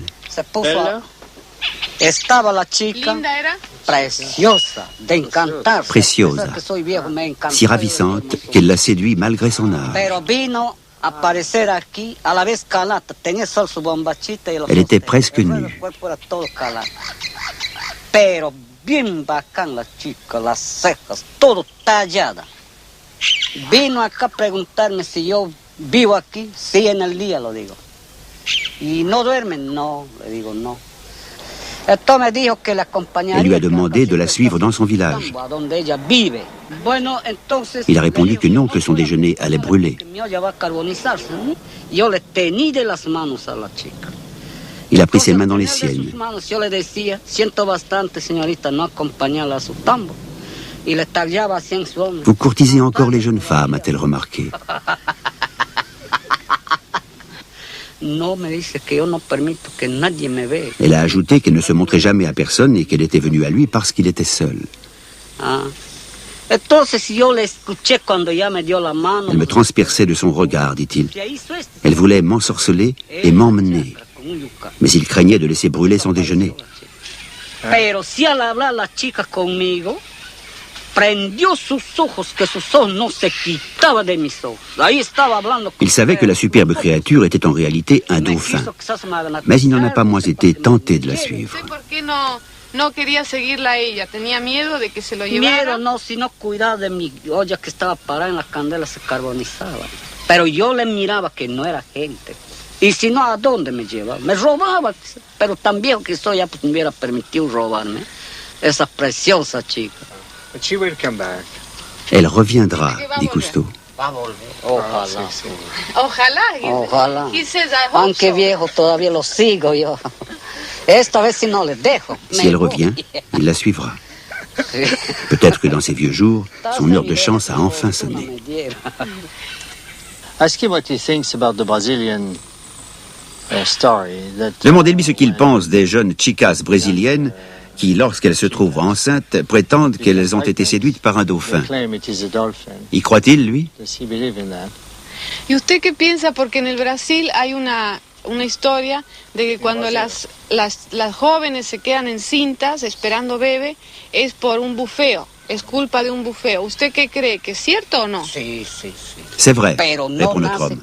Mais le bébé est un poisson horriblement déformé. Nace un pez, disforme, feísimo. Oh. And does this, is this also true in Peru? Ça arrive aussi au Pérou, demande Cousteau. Et mi mamá resultó. Bien sûr, répond-il. C'est arrivé à ma mère. ¿Y qué pasó? A los 4 meses que mi mamá estaba en estado, ya caía el fete. Pero el día que va a caer le atacó unos grandes dolores que se despertaron. Elle a eu des douleurs terribles. Le médecin lui a donné des herbes et elle a fait une fausse couche. Que comprendía de esa cuestión. Le convidó no sé qué cosas ahí de vegetales y vino el fete a caer. Pero le fœtus avait la forme d'un poisson. Un pez así, pero disforme. Un dauphin gris. Su hijo del delfín.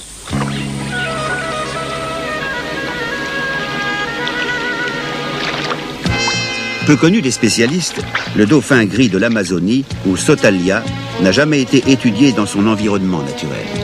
Pour un spécialiste de l'IMPA, l'Institut brésilien de recherche amazonienne, l'équipe Cousteau va tenter de capturer un animal.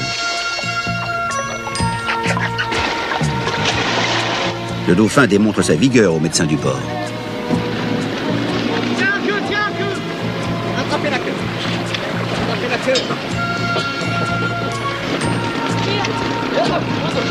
Allez, venez vite.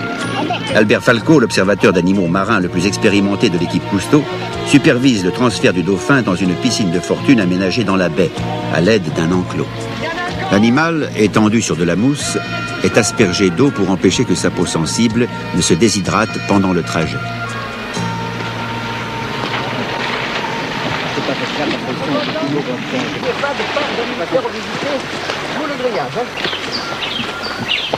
Xavier Desmier le transporte dans la piscine.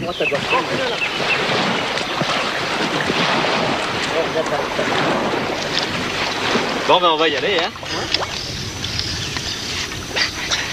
Le dauphin gris d'Amazonie est le plus petit dauphin du monde, 1,50 m de long.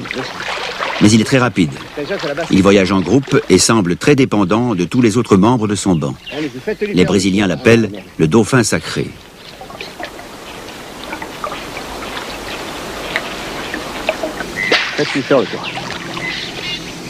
La scientifique Vera da Silva chronomètre les respirations du dauphin.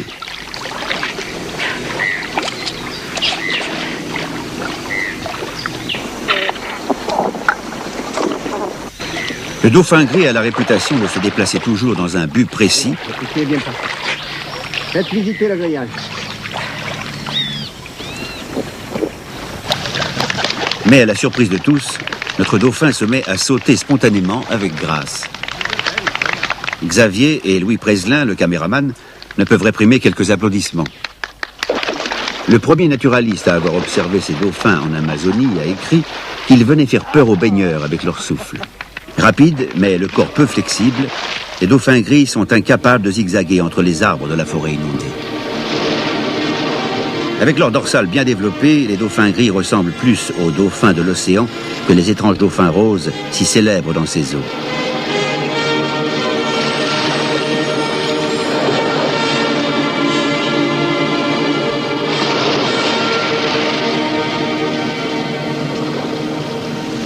Il y a 2 espèces de dauphins. Cousteau discute avec Vera da Silva, spécialiste des dauphins d'eau douce. Et il semble qu'ils aient tous les deux des façons d'être tout à fait différentes.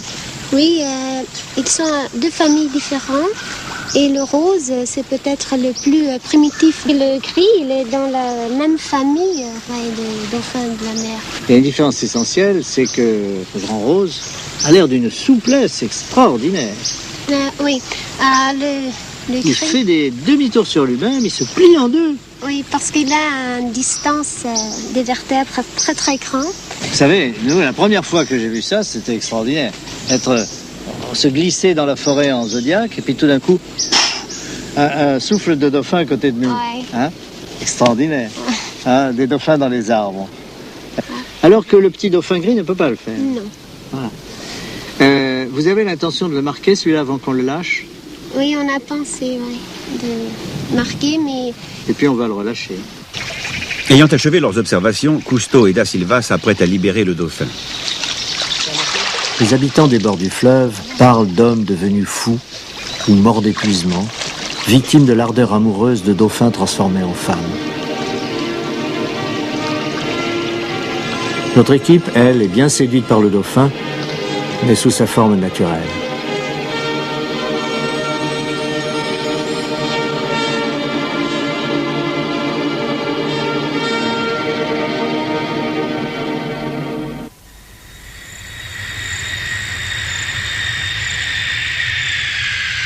L'avion de Paris semble percer l'obscurité du petit matin.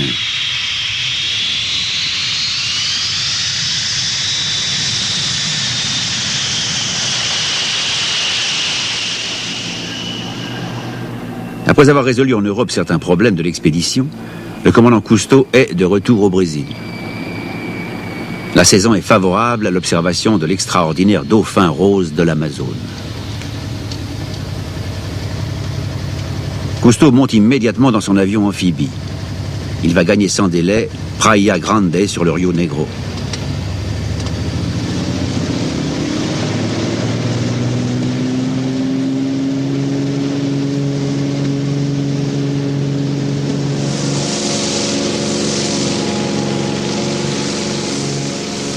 Depuis que j'ai aperçu pour la première fois de mon navire ces innombrables créatures, elles m'ont littéralement fasciné. Ces étranges animaux au ton pastel, les plus primitifs des cétacéadans, sont peut-être les prototypes des dauphins qui batifolent aujourd'hui dans les mers. Ces aberrations vivantes se tordent comme des jouets en caoutchouc. Ils peuvent tourner la tête à 90 degrés et semblent pivoter dans leur ample peau. Contrairement aux dauphins de l'océan qui rivalisent de vitesse même avec des croiseurs de la marine, le dauphin rose est un flâneur nonchalant. Mais il est capable à l'occasion de pointes de vitesse. Le rostre dardé en avant comme un javelot, un dauphin rose poursuit un poisson et semble chasser une ombre.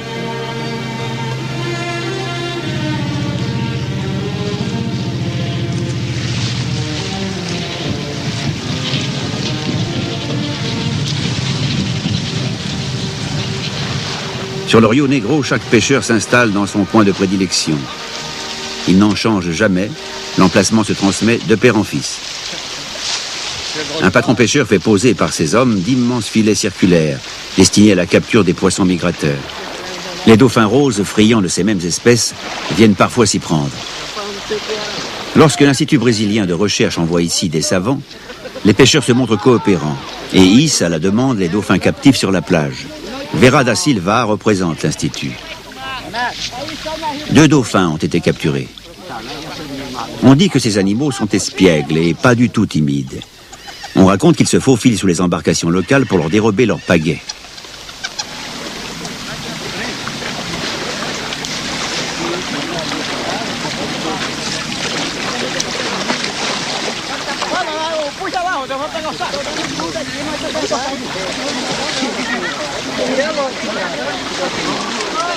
Les dauphins captifs seront marqués afin de pouvoir suivre leur déplacement.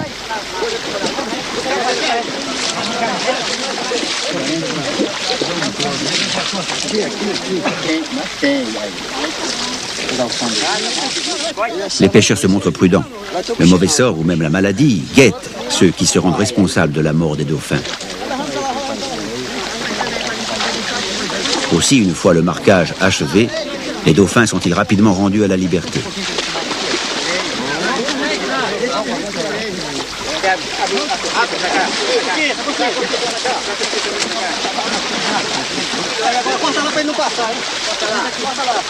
On croyait autrefois qu'ils étaient aveugles, mais il n'en est rien. Leur ouïe est exceptionnellement fine. Dans les eaux troubles de l'Amazone, ils sont capables de repérer un poisson par écholocation.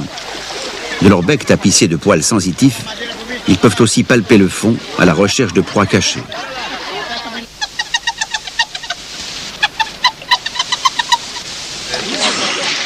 Il est vain d'enfermer ces animaux enchantés dans un enclos, disent les vieux pêcheurs. Ils leur poussent aussitôt des pattes et ils s'en vont en marchant. Le patron pêcheur de Praia Grande est particulièrement au fait des pouvoirs surnaturels du dauphin. Il raconte une histoire qui lui est, jure-t-il, arrivée.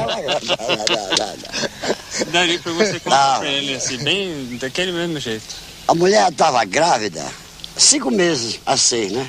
Eu estava novo, eu estava com 34 J'avais 34 ans, dit-il. Eu me casei, estava com 16 anos. Je pêchais ici. À l'époque, ma femme était enceinte de 5 mois. Eu estava com 5 meses de grávida. Lá embaixo nós trabalhando, estamos aqui. Un dauphin s'est pris dans mon filet. Son regard et le mien se sont croisés. Eu que espiava a rede para ver o peixe. Então ele vinha. Au moment de sortir de l'eau, il réussit à s'enfuir. Eu mandava os pessoal puxar, eles puxavam a rede e não vinha nada. Aí ele saía por cima. Aí pelejemos até que nós capturemos ele. On a fini par le capturer, on l'a ligoté, mis sur le dos, et je me suis mis à le battre. À le battre. Quoi, vous avez fait cela, dit Cousteau? Oui. Pé jogava água, ele fazia... Assoviava, naquele dão, assovio fino. E eu, peia. Aí soltei. Pourtant, l'animal réussit à se sauver. Le lendemain, on l'a trouvé mort. Pareceu morto, né? Lá embaixo da ponta daí, lá do camaleão. A mulher foi crescendo. Chegou o dia dela descansar. Et ma femme donna le jour à une fille. Mas a criança, a cabeça da criança... Le bébé avait une tête de dauphin, à l'exception du rostre. Elle avait bien 2 évents sur le sommet de la tête. Tinha buraquinho no rosto da criança. Não parecia, só a cabeça do boto aqui, tudo morto. Foi esquisito mesmo. In several places in Peru and here, some fishermen were telling me that it is a grey dolphin. Au Pérou, dit Cousteau, c'est le dauphin gris qui revêt l'apparence humaine pour aller danser avec les filles. To go dancing with girls. Qual dos botos vira homem? Non, répond le pêcheur. Ici, c'est le dauphin rose et non le dauphin gris. Et ils disent au Pérou que quand ils vont danser avec les filles le soir, on peut les reconnaître parce que comme lui, il garde le chapeau sur la tête pour cacher les blowholes, to hide the blowholes. They keep the hat on their head to hide the blowholes. So maybe you are. Vous êtes peut-être un dauphin, ironise Cousteau. You are un peu vermelho. Ele era vermelho quando era rapaz. One fisherman I met told me that even sometimes on m'a raconté qu'un dauphin se métamorphose parfois en une ravissante jeune fille. One of the dolphins would transform in une chica preciosa. Chica preciosa, they said in Peru. Você já ouviu essa? Não, antigamente, agora não deu certo. Cela arrivait autrefois, à l'occasion des fêtes. Plus maintenant. Comme la jeune génération n'y croit plus, les dauphins s'épargnent la peine d'une métamorphose. Mais les anciennes croyances sont perpétuées par une chanson populaire. Un dauphin a dérobé le cœur d'une belle. Tão bela e gostava de amar, sendo do Rio, só pensava no mar. E eu que tinha um rio só para lhe dar, foi-se embora, boto levou-a, foi-se embora, rumo do mar, de saudade fiz a canoa, vou dentro dela lhe buscar. Eu vou dentro dela lhe buscar. Mas eu vou dentro dela lhe buscar. Vou dentro dela lhe buscar. Mas eu vou dentro dela lhe buscar. buscar.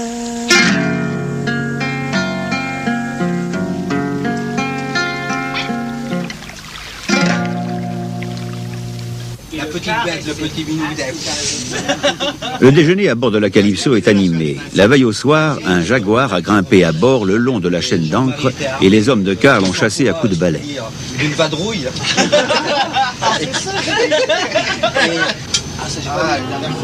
Katcha, la loutre, rejoint son équipe. Il paraît que les Indiens élèvent les loutres comme animaux de compagnie. Mais Katcha, sûre d'elle et dénuée de tout complexe, est bien davantage qu'un animal de compagnie. C'est une personnalité du navire.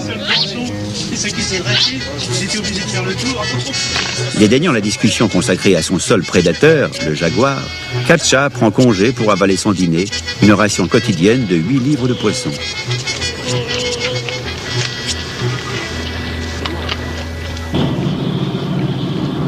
La Calypso continue de remonter le fleuve.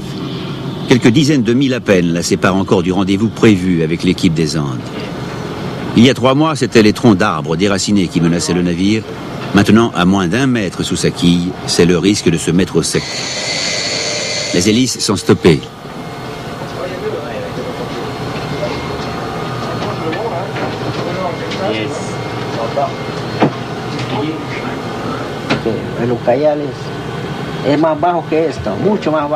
Le pilote péruvien explique ses appréhensions au chef plongeur, Raymond Coll. On appelle Cousteau. Le pilote craint que les eaux continuent à baisser et que le navire ne puisse plus redescendre le fleuve une fois sa mission achevée. Il semblerait qu'on ait au devant de quelques problèmes. Actuellement, on a 4 mètres d'eau. Le qui se déplace, c'est pas très bien aussi. Cousteau demande que les machines soient remises en avant lente.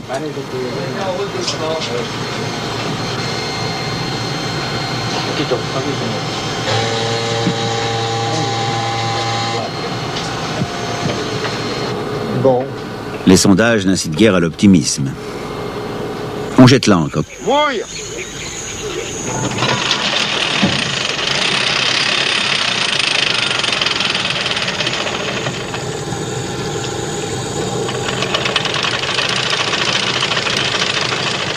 Cousteau a décidé que la Calypso n'irait pas plus loin.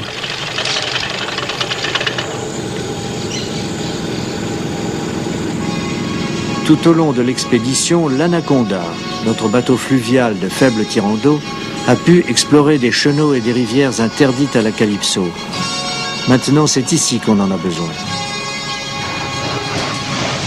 L'équipe du Pirarucu, conduite par Jean-Michel, a pratiquement achevé sa descente. Demain, elle aura rejoint la Calypso, mission accomplie. Il rigole toujours. Pépé le perroquet vivra désormais à bord de la Calypso. L'équipe se dispersera vers de nouvelles tâches.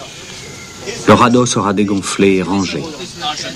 Nous évoquerons les aventures passées et nous en imaginerons de nouvelles. Le champagne prend un arrière-goût amer. Le grand jour se lève. Les efforts conjugués du radeau et du navire pour parcourir l'Amazone de sa source à son embouchure touchent à leur fin. Salut Gilles, salut Calypso, bonjour, nous sommes à l'écoute et nous voyons le début de cette journée avec anxiété. À toi. Bon alors écoute, nous avons quitté Iquitos, mais on a eu des difficultés. Il y a un passage où il n'y avait pas 50 cm sous la quille, mais il était trop tard pour s'arrêter. On a continué et maintenant on a été obligé de jeter l'ancre au confluent de l'Ucayali et du Marañón. Nous sommes juste à la branche de l'Y et on ne peut pas aller plus loin. Les sondeurs montrent qu'on s'échouerait. Alors, où êtes-vous exactement? Donne-moi ta position à l'heure actuelle. Nous sommes dans le Ucayali, à peu près 5 milles et demi de l'embranchement avec le Marañón, à l'endroit où vous trouvez, qui est le début de la rivière Amazone. À toi. Bon, bah écoute, je vais vous envoyer mes annexes l'une après l'autre à votre rencontre pour vous escorter jusqu'à Calypso, hein? OK?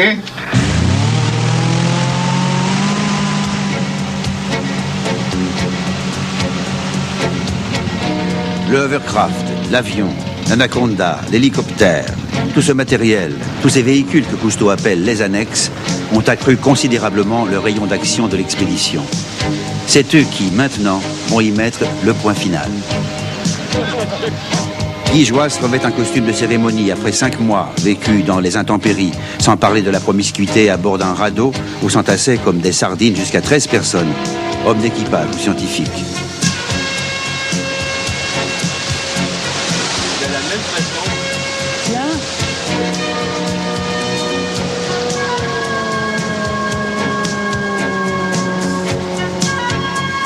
Comme un oiseau migrateur qui finit par rejoindre son bercail, le radeau regagne la Calypso. Il a parcouru 2300 km depuis la montagne où naît l'Amazone en un mince filet d'eau glaciale. La Calypso en a navigué près de 4000 depuis l'Atlantique. Ensemble, ils ont couvert le cours entier de l'Amazone.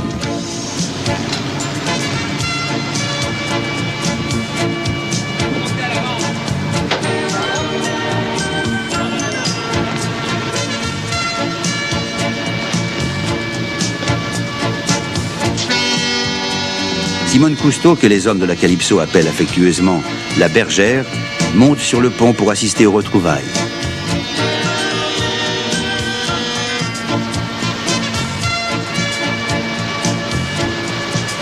Les vivres immangeables, les jambes enflées, les bras ulcérés par des piqûres d'insectes, les troubles intestinaux dus aux parasites de la forêt, tout cela n'est plus qu'anecdote presque oubliée. L'heure est toute à la joyeuse célébration d'une grande réussite.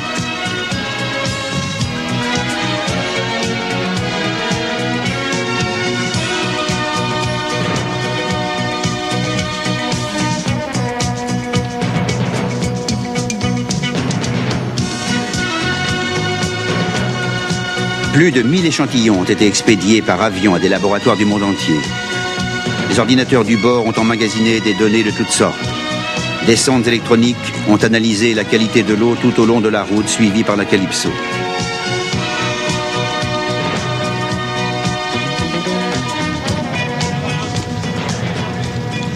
Nous disposons d'un matériel que n'auraient jamais pu imaginer les conquistadors, décimés par la faim et les fièvres. Nous n'avons pas subi les attaques des guerrières de légende, les Amazones. Nous n'avons pas recherché le continent perdu. Mais nous avons pénétré dans une forêt aussi dense, aussi intacte, aussi inviolable que celle que Pizarro a découverte voici 400 ans. Nous la quittons obsédés par le même sentiment magique d'émerveillement.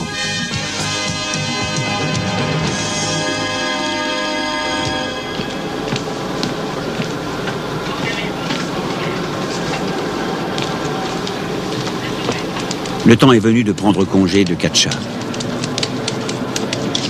Jean-Michel, Falco et Cousteau vont plonger avec la loutre géante qui a si souvent et librement nagé avec eux et qui est toujours revenue à bord de son plein gré.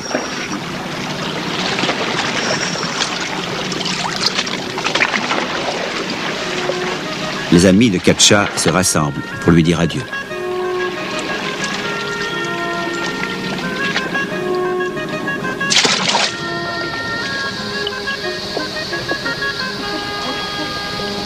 Comme ses congénères, Catcha plonge et fait surface sans paraître bouger un muscle, sans bruit, sans même une ride à la surface de l'eau. Un animal aussi fluide que le fleuve.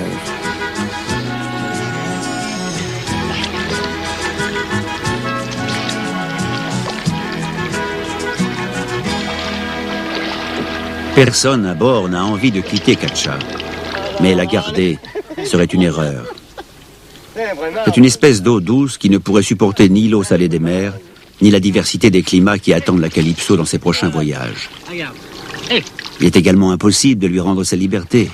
Habituée aux hommes, elle se ferait inévitablement abattre et dépouiller.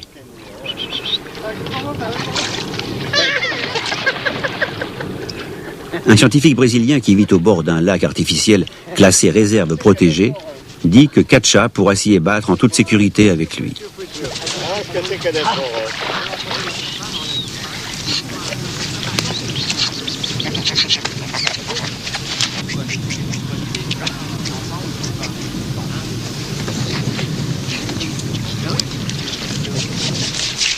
L'animal laboure le sol de ses pattes raidies pour marquer son territoire, y déposant une substance à forte odeur de musc, sécrétée par 2 glandes anales, Elle laisse des informations relatives à son sexe et à sa disponibilité à l'intention de l'autre que, malheureusement, elle ne verra jamais. Le scientifique brésilien est arrivé. Il va emmener Katcha. Notre décision est uniquement destinée à assurer la sécurité de l'animal.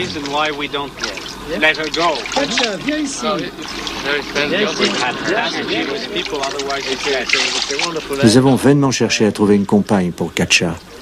Les trafiquants d'animaux eux-mêmes n'avaient à nous offrir que des peaux.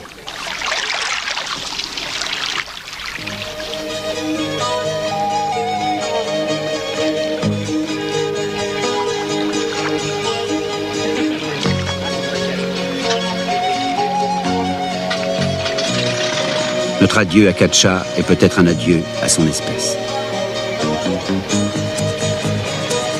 La situation précaire des loutres géantes reflète celle de la forêt où elles vivent. Il existe des liens d'étroite interdépendance que nous ne comprenons pas bien entre les différentes espèces qui peuplent l'Amazonie. Que se passe-t-il lorsqu'on fait disparaître une Katcha? Que se passerait-il si les jeunes Brésiliens qui ont cessé de croire aux légendes se mettaient à chasser les dauphins et cessaient de protéger le puissant Amazone lui-même? Les plus anciens colons prétendent que les esprits s'emparent de l'âme de ceux qui abusent du monde vivant. En un sens, c'est vrai. Nous autres humains appartenons aussi au grand tout frémissant de la nature. Lorsque nous menons une Katcha ou une Amazonie à sa perte, c'est une partie de nous-mêmes que nous perdons.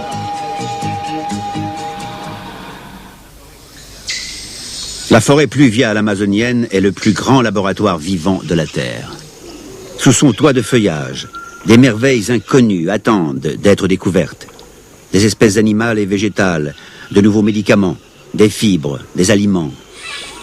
La vie de cet exubérant royaume repose sur un système tendu mais efficace. Les feuilles mortes se décomposent rapidement sous l'effet de la chaleur et de l'humidité. Les racines, à la surface du sol, recyclent immédiatement des produits nutritifs. Sur les sols pauvres de l'Amazonie, la forêt se nourrit de sa propre substance.